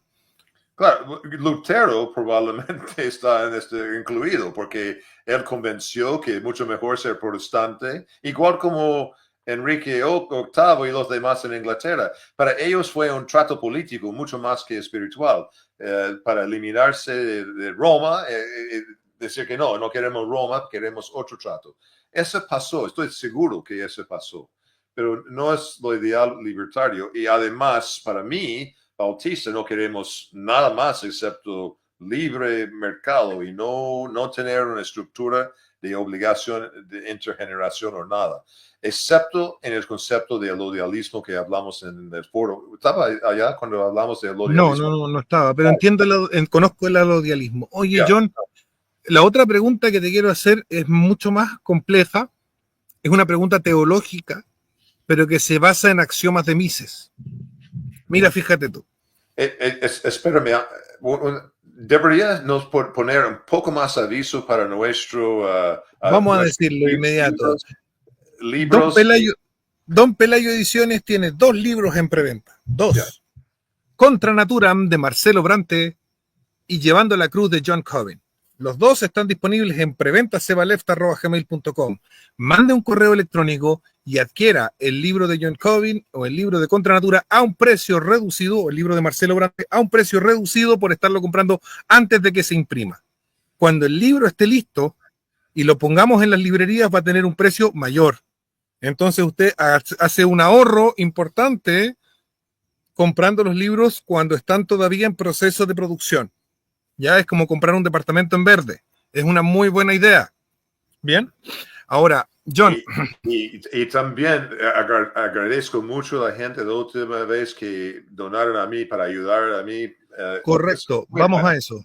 Y para ayudar a John, para ayudar a John Covin económicamente, dado que estuvo 5 años y medio en la cárcel y por lo tanto ha tenido un daño patrimonial importante, como cualquier persona que pasara 5 años preso, aquí está la cuenta Ruth de John Covin, para que puedan darle un aporte monetario y ayudarlo en esta difícil situación de recuperación económica de su familia, de su esposa y de su casa, etcétera. Así que aquí está la cuenta para que reciba un aporte voluntario de ustedes, si es que lo desean y si es que tienen si les nace de su corazón ayudar a una persona que ha pasado por necesidad, que por cierto es una de las obras de misericordia obligatorias, digamos, no obligatorias, pero casi. ¿Ah? Muchas gracias. Así que, John, Mises nos dice que el ser humano actúa porque tiene una jerarquía de valores. Si sus valores fueran todos iguales, no podría actuar. Se vería obligado a quedarse quieto. Pero dado que hay cosas que valora más y cosas que valora menos, entonces puede actuar, ¿cierto? Sí. Bien. Y los malestares son distintos para distintas personas. Depende de su edad, su género, su lugar donde vive, muchas cosas. Si nosotros definimos a Dios como aquello que es más valioso, podríamos decir que los ateos no existen. Porque en cada una de sus acciones revelan la jerarquía de preferencia, revelan su jerarquía valórica y por lo tanto revelan lo que para ellos subjetivamente es Dios, aunque no sea Dios de verdad. Es decir, que los ateos serían paganos del dinero, paganos del sexo, paganos de los videojuegos o lo que sea, porque eso es lo que revela sus acciones, eso es lo que se revela en su escala valorativa en sus preferencias. Es decir, yo llego a la conclusión de que dado que Dios es una forma de definirlo, es lo más valioso o lo mejor, entonces una persona que cree que lo mejor es, por ejemplo, ir acostándose con muchas mujeres, es una persona que no es atea, sino que es un pagano que adora el sexo, como si el sexo fuera Dios. ¿Qué opinas tú de esa reflexión teológica a partir de la praxeología de Mises, John? Suena válido porque probablemente yo estoy de acuerdo, sí, tengo que pensarlo un poco más, pero probablemente sirve bien este paradigma, pero yo creo que Mises no estará de acuerdo. Para Mises, la religión no necesariamente dicta las categorías que está hablando. Y no va a saltar a conclusiones que nosotros que tienen perspectivas sobre Dios va a llegar fácilmente, porque él no ve que su existencia más que cualquier otro animal, efectivamente. Tiene la facultad de razonar, recordar cosas, la habilidad de inventar nuevas ideas, es que es diferente que otros animales. Es un último darwinista y por esa razón el hecho que tiene moralidad es solamente para él una ética, eficiencia, porque es útil para la sociedad espontáneamente organizar, como dice el violinista en el tejado, es la religión nos enseña quién es Dios, quién es hombre y qué es lo que Dios requiere del hombre. Y cuando todo tiene claro eso, la sociedad funciona mejor. Pero no necesariamente cree él en ese paradigma. La religiosa él está feliz de vivir con religiosos porque es más fácil para cosas de transacción. Como Ayn Rand probablemente dice lo mismo, pero en su propia práctica no le importa. Es pagano, como has dicho, y no se va a confesar como tú y yo que realmente es un pagano sirviendo a Dios. Él está solamente sirviendo sus deseos animales. Yo no sé qué me John, va a decir entonces, exactamente. Eso es ¿tú solamente estarías de acuerdo que, si bien en teoría, digamos, en la mente puede existir el ateísmo, en la práctica la persona que dice que es atea no es atea, porque está persiguiendo un valor que le parece superior? Eso es cierto. Nosotros podemos imaginar eso, pero ellos jamás van a tener esa conversación con nosotros y estar de acuerdo, porque ellos no ven el universo así. Nosotros sí. Cualquier persona religiosa, me imagino que sí. Podríamos decir, John, quiero hacerte una pregunta rápida. Cuando nosotros tenemos un sistema democrático que dice que lo que diga todas las personas va a ser lo bueno y lo que diga todas las personas va a ser lo malo, o sea que las personas cuando votan dicen lo que es bueno y cuando votan dicen lo que es malo, y eso es bueno y eso es malo porque las personas lo dicen, considerando la promesa de la serpiente en el jardín del Edén, seréis como dioses, ¿no sería un sistema que de alguna manera ejerce una religiosidad luciferina o satánica? Bueno, tenemos dos ejemplos de democracia en la Biblia. Uno es cuando eligieron a Saul en el Antiguo Testamento, que resultó muy mal. Y el otro es cuando los judíos votaron para crucificar a Cristo. Entonces, yo creo que la idea de vox popular y de tener democracia como la voz del pueblo que siempre, o casi siempre resulta en algo bueno por democracia, es muy cuestionable. Y hemos visto que es cuestionable. Los fundadores de los Estados Unidos pensaban que es muy cuestionable. Tú has mencionado el sistema de ancianos en presbiterianos, entre bautistas también. A nosotros tenemos que tener un voto democrático, pero después de eso la autoridad va a esos hombres, y aunque ahora no tiene que hacer exactamente lo que 100% de la persona dice, porque es imposible, ellos tienen que tener algún control como líderes. Ahora, si no tenemos liderazgo que no tiene dientes, que no sirve de nada, no va a liderar nada, si tiene que tener unanimidad, o si tenemos que siempre estar dispuesto a los antojos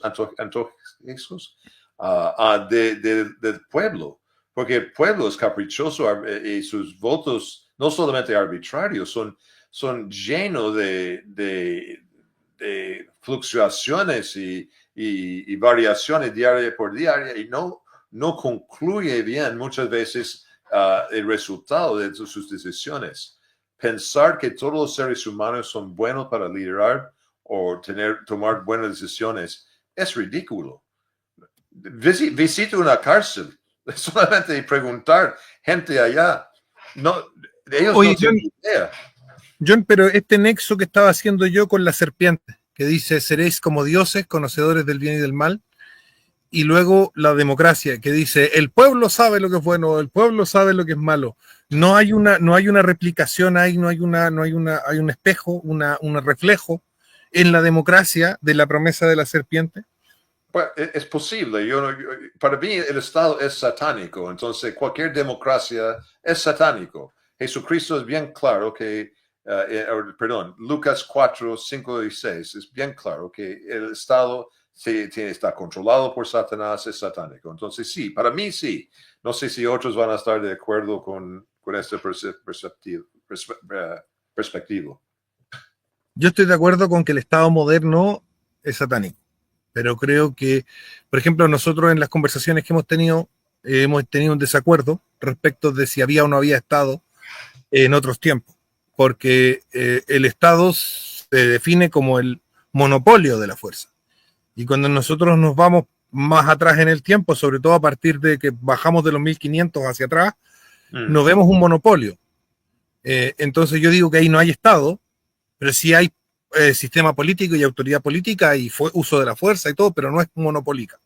Y tú dices que ahí sí hay Estado. Entonces yo creo que en el caso previo o sea, en la época anterior a la formación de los estados nacionales, de los estados modernos, no hay Estado y por lo tanto diría yo el Estado es siempre satánico.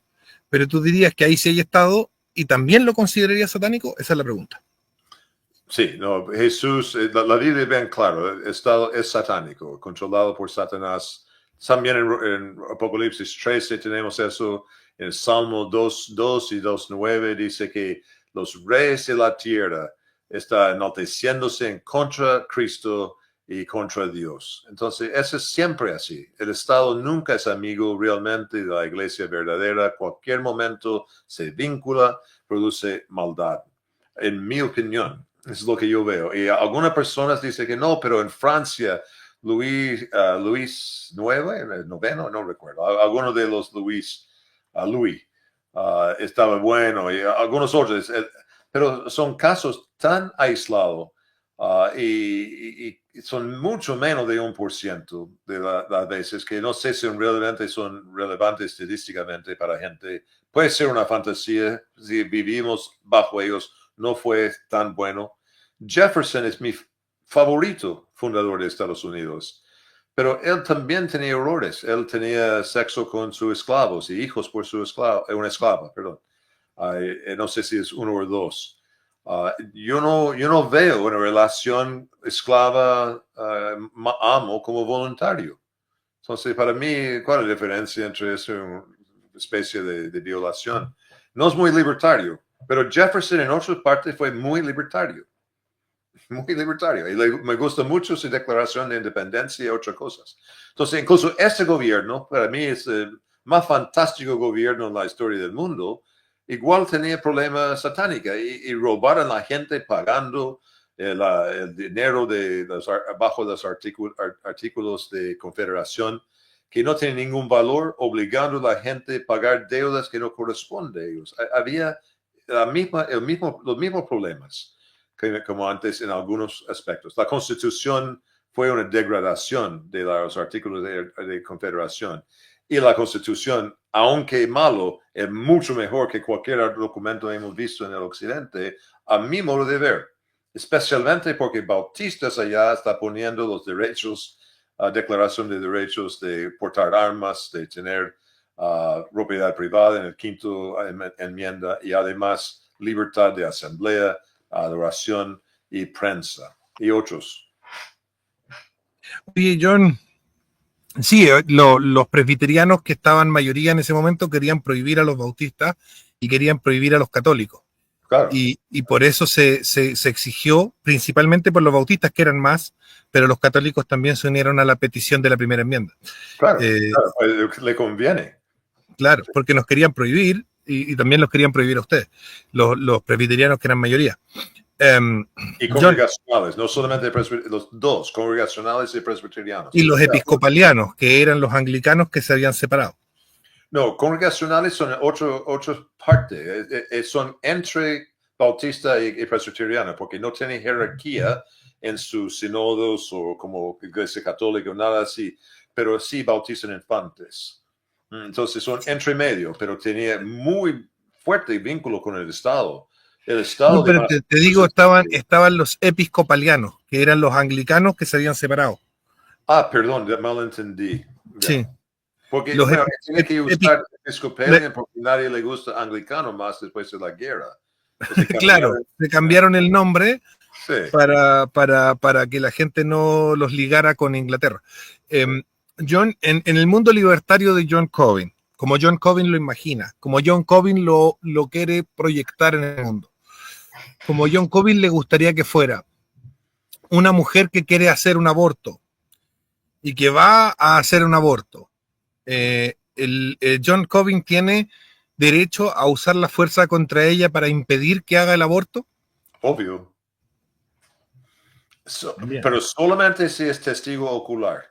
No podemos escuchar que el médico que está abortando o la mujer está haciendo eso o otro por solamente chismea. Tenemos que ¿Podemos, en el libertarismo de John Cobbin, es correcto atacar una clínica de aborto? Probablemente sí, pero de nuevo tienen que asegurar que realmente adentro está haciendo abortos. Lo mismo como abolicionistas en el sur, o el norte, perdón, en Estados Unidos, para liberar a los negros. Cualquier forma de defensa podemos ofrecer a terceros, nuestros prójimos, los negros, es legítimo, aunque la ley estaba prohibiéndolo. Lo mismo, es el mismo concepto. Podemos usar la fuerza en eso para defensa de los afligidos. Bien, Testigos oculares, no por escuchar. Imagínense. No, pero si hay un edificio, una casa que tiene un letrero que dice, aquí se hacen abortos. Y pone comercial en la televisión. Venga a esta dirección y le hacemos un aborto. Ahí ellos mismos están confesando el delito. ¿O no? De acuerdo, pero tal vez hay inocentes involucrados allá. Por ejemplo, si hay niño en el vientre de la mujer adentro de este edificio, en el momento que la bomba llega, vamos a matar. Pero yo no digo una bomba, yo digo atacarlo. Es decir, por ejemplo, ir con muchas personas y acabar con lo que se está haciendo ahí, romper los aparatos que se usan para probablemente estoy de acuerdo, pero yo quiero examinar cada caso porque no quiero violar derechos de inocentes ni de su propiedad. Tal vez el edificio, el dueño no está de acuerdo, ellos están haciendo la cosa allá, el dueño no merece estar afectado necesariamente en su edificio. Tal vez, yo no sé, pero tengo que estudiarlo para no violar los derechos de los demás. Pero si es eliminar la agresión, sí. Cualquier cosa que está usado para agredir a otra persona, nosotros podemos defender a la víctima. Perfecto.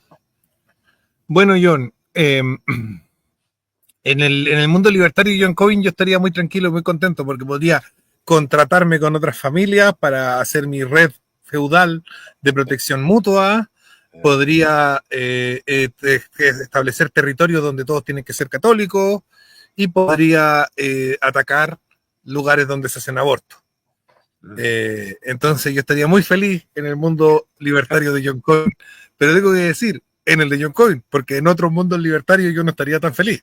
Yo no soy único, hay mucha gente que es libertaria que está de acuerdo conmigo, solamente no conocen a ellos, ese es el punto.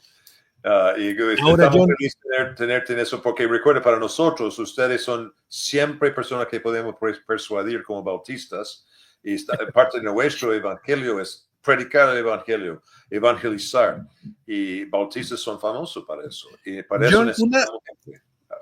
Hablando de economía rápido, una sociedad donde las personas comparten la misma religión, ¿es una sociedad más o menos eficiente?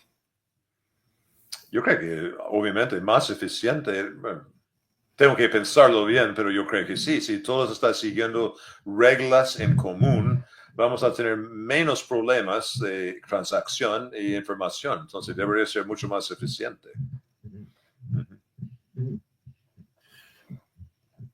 Mucho más eficiente. John, si una mujer cristiana contrata matrimonio con un hombre musulmán, y la mujer cristiana cuando contrata el matrimonio tiene en su mente el matrimonio cristiano, pero el hombre musulmán que contrata el matrimonio tiene en su mente el matrimonio musulmán, ¿ese contrato es válido o no es válido? Bueno, eso es interesante. Yo creo que todos los matrimonios voluntarios son válidos. Si no, voy a decir que solamente personas en mi iglesia que se casaron son casados, los demás son fornicarios. Y no puedo decir eso. Gente que... No, me refiero al contrato en sí, porque las dos personas creen que están firmando un contrato distinto. Sí, pero eso realmente no absuelve la consecuencia. Una cristiana no debería estar con un musulmán, esa es la primera cosa. El segundo sí. Es, si es autoengañado o un poco tonta, igual es un matrimonio. Ella no puede decir que no, o a otra persona que no es realmente un matrimonio. Yo creo que ¿Y a cuáles normas matrimoniales se tienen que someter? ¿A las musulmanas o a las cristianas? Bueno, porque tienen una idea distinta cuando firmaron. Claro, y si la mujer cristiana está obligada a asistir a la mezquita, tiene que decir que no, porque incluso puede desobedecer a su propio marido si es desobedecer a Dios. Entonces, yo creo que en eso es muy complicado y no es muy recomendable estar en eso. Entonces, Especialmente con musulmanes. es difícil tener una sociedad donde las personas, cuando contratan, piensan cosas distintas del contrato. Hace que la sociedad sea más difícil. Sí, todo, de todas formas, claro. Pero Entonces, algunas cosas... tener una idea común de las cosas facilita una sociedad más justa. Pero obvio, sí, sí. Y por esa razón yo creo que hoy día Es que, John, tú dices que es obvio, pero yo me he topado con gente que dice que no es obvio, que dice todo lo contrario, que dice que lo obvio es que es mejor que todos piensen distinto, que todos tengan religión distinta, una persona de cada religión es mejor y que todos tengan una idea distinta y que no importa. ¿Dónde sacas esos amigos? Yo no conozco libertarios que creen eso, excepto personas muy extremas como Y Murray gente Rothbard. de izquierda, y gente de izquierda, Ah, claro, pero no, bueno, progresistas, claro, progresistas que me han dicho a mí, yo le he dicho, mujer progresista, me dice, yo no tengo ningún problema con vivir con los musulmanes. Y yo le digo, pero si estos musulmanes creen que está bien violarte y tú crees que está mal que te violen, ¿cómo puedes vivir con ellos? Y me dicen, no, no hay problema, ahí lo arreglamos, lo conversamos y vamos a quedar bien. No, no puede, digo yo. necesitamos un estándar para vivir, un estándar en común que es básico, que permite una sociedad florecer. Estados Hay un Unidos, estándar mínimo. Y en base a ese estándar mínimo, John, rápidamente, distintos tipos de cristianos pueden convivir, ¿cierto? por supuesto, si ellos todo honra el quinto mandamiento, especialmente hasta el 10º o el 9º, porque no podemos controlar el 10º tampoco. Y esas ideas son buenas para todos. Va a O sea, vivir si todos honran padre y madre, no asesinan, no roban, no levantan falso testimonio adulterio. y no adulteran, esas personas pueden convivir, dices tú, Claro, siendo uno católico, el otro bautista, el otro presbiteriano, el otro ortodoxo y así, pueden convivir en una misma sociedad porque entienden lo mismo de la mayoría de las cosas.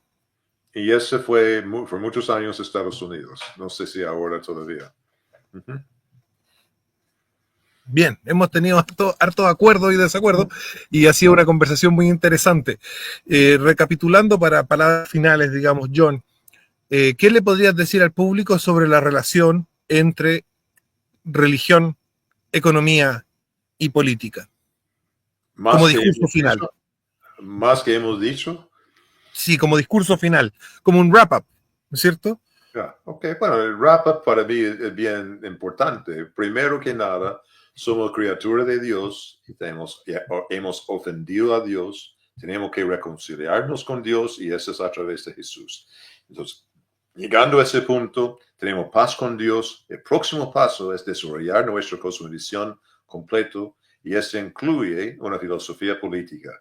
¿Cómo vamos a tener relaciones sociales con otras personas en negocio, en matrimonio, en vivir, solamente en caminar y comprar durante el día? Tenemos que tener ciertos estándares y éticas. Y esto está producido por religión, pero a mi modo de ver, el Estado es intruso y daña esta relación natural que ocurre entre seres humanos que quieren cooperar y vivir en paz unos con otros. Para los que no quieren vivir en paz y violar los derechos de otros, de libertad, propiedad y la propiedad, tenemos que tomar armas y tener defensa contra ellos y no solamente confiar en policías. La policía nunca es suficiente. Es nosotros que tenemos que estar armados y defender a nuestras familias, iglesias, amigos o terceros, personas extrañas, ¿cómo se llama? Extranjeros, forasteros, personas que no son parte de nuestro... El amor más grande, el que muere por sus amigos. Eso es lo que dice, ¿cierto? Jesús, para demostrar nuestra fe. Pero el Estado, para mí, mi filosofía política significa que el Estado es algo satánico que deriva todo eso. Para mí, lo que pasa en la sociedad naturalmente está distorsionado para el intruso del Estado. Y sin Estado, los malos judíos, los malos Rothschilds, los malos musulmanes o lo que sea, no tienen ningún poder para afligir a nosotros. Es a través del Estado que esa gente está con poder de hacer la maldad en el mundo. No quiero usar fuerza contra malas personas. Yo quiero predicar el evangelio, convertirlo a Cristo. Esa es parte de nuestra misión, pero no a través de la fuerza del Estado. Esa es mi cosmovisión en general. Rápidamente. John, Hernán te cuenta una anécdota. ¿Qué le podrías decir de lo que dice ahí está en pantalla? Él dice: yo me encontré con un gran problema, mi polola mormona y yo católico nos estábamos preparando para casarnos y yo no renuncié al catolicismo. Tampoco ella renunció al mormonismo. Así es que se terminó y todo fue una gran pena. Bueno, probablemente es mejor para ustedes, porque si no está de acuerdo, el amor es algo romántico, es algo por el momento, pero el amor profundo que no tiene que ver con fluctuaciones de nuestros sentimientos, incondicional, es parte de lo que necesita para el matrimonio. Entonces, porque va a pasar en todo matrimonio mal momentos, pecado por ambos lados.